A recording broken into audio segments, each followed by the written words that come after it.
The greatest revelation in the history of the world is a story that happened in this week's Torah portion. The story where God revealing himself on Mount Sinai. The Torah tells us and the Medrash tells us there was over 3 million people there. That's something that has never happened before and never happened since then, that God revealed himself to millions of people. There are many people that said that God revealed himself to them, but actually the God revealed himself to millions of people. That was the only time.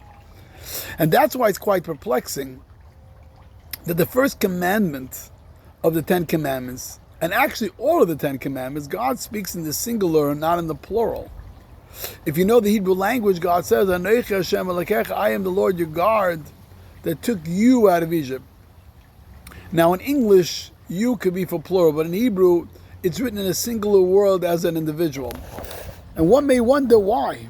The one time that you could speak plural, that God is speaking to everyone, why did the 10 Commandments say in a way that's singular? My dear friends, it's such an important lesson, and boy do we understand this lesson. You know, in our journey to God and our journey in life, many times it's very lonely. It's we ourselves. We're the only ones from our friends that may have Friday night dinner or light Shabbos candles or go to synagogue or send our kids to Jewish education, whatever it may be. And the rest of our friends say, nah, it's not important, we don't need it. So God at the 10 Commandments is teaching us that don't look around you and say, oh, I'm only going to do it if everyone else does it. But God says, I want to have an individual relationship with you, just you and I.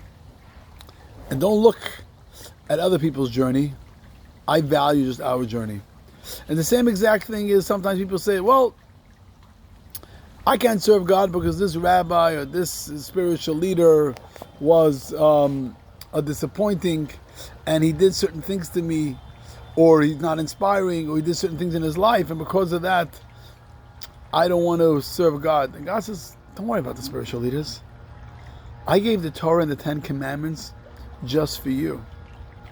We need you to follow the Torah and God's commandments.